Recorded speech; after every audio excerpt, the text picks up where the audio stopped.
બોલવા વાળા ધારાસભ્યને કાઢી અને નાચવા વાળા ધારાસભ્ય લાયા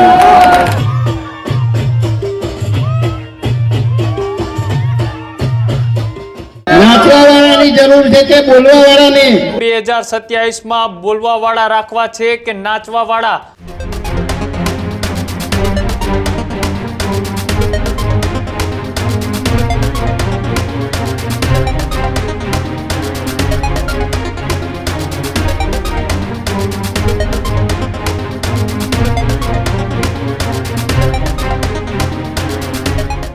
સમાચારોમાં આગળ વાત કરીએ, કોંગ્રેસની જન આક્રોશ રેલી જે રીતના ગુજરાતના અલગ અલગ વિસ્તારોની અંદર પ્રવાસ કરી રહી છે, કોંગ્રેસના પ્રમુખ અમિત ચાવડાની આગેવાનીમાં કોંગ્રેસની જન આક્રોશ યાત્રા આજે ફરીથી ઉત્તર ગુજરાતની અંદર જ્યારે નીકળી ત્યારે ક્યાંક ને ક્યાંક રાજકીય ગરમાવો જોવા મળ્યો. સભામાંથી આકરા પ્રહારો સત્તાધારી પાર્ટી એટલે કે ભારતીય જનતા પાર્ટીના નેતાઓ ઉપર કરવામાં આવ્યા અને કોંગ્રેસની જન આક્રોશ સભામાં કિરીટ પટેલ કે જેઓ કોંગ્રેસના ધારાસભ્ય દ્વારા ભારતીય જનતા પાર્ટીના ધારાસભ્યો ઉપર આકરા પ્રહારો કરવામાં આવ્યા. કોંગ્રેસની જન આક્રોશ સભામાં કિરીટ પટેલનું મોટું નિવેદન સામે આવ્યું. રાધનપુરના ધારાસભ્ય લવિંગજી ઠાકોર સામે કર્યા આકરા પ્રહાર. નામ લીધા વગર લવિંગજી ઠાકોર ઉપર કર્યા પ્રહાર. બોલવા વાળા ધારાસભ્યને કાઢી નાચતા વાળા ધારાસભ્ય લાવ્યા. તેઓ ટોણો કિરીટ પટેલે માર્યો. સાથે જ કહ્યું કે 2027માં બોલવા વાળા રાખવા છે કે નાચવા વાળા? આ નિવેદન કિરીટ પટેલે કોંગ્રેસની જન આક્રોશ સભામાંથી આપ્યું. તમારા પ્રશ્નો વિધાનસભામાં રજૂ કરે તેવા ધારાસભ્યની જરૂર છે તેવું પણ કહ્યું. જે તે લગ્નના વરઘોડામાં નાચે છે તેવું પણ કિરીટ પટેલે કહ્યું. આ નિવેદન તેમનું આડકતરી રીતના સીધું રાધનપુરના ધારાસભ્ય લવિંગજી ઠાકોરને ટોળો મારતા કહ્યું છે.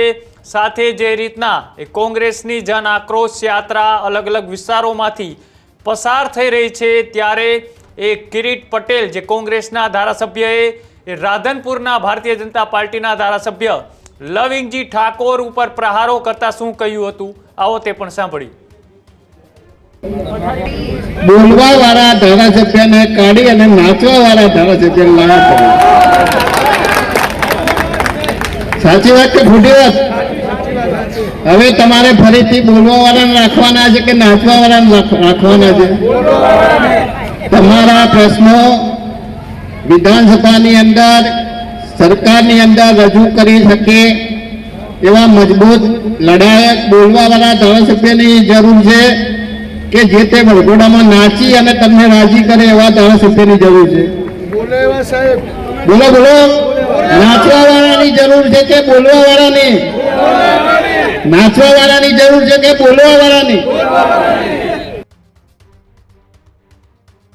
કોંગ્રેસના ધારાસભ્ય કિરીટ પટેલે કોંગ્રેસની જન આક્રોશ યાત્રામાંથી રાધનપુરના ધારાસભ્ય લવિંગજી ઠાકોરને લઈ ટોળો માર્યો અને કહ્યું કે જનતાએ નક્કી કરવાનું છે કે નાચવા વાળા ધારાસભ્ય જોઈએ છે કે પછી જનતાના કામ કરે તેવા ધારાસભ્ય જોઈએ છે.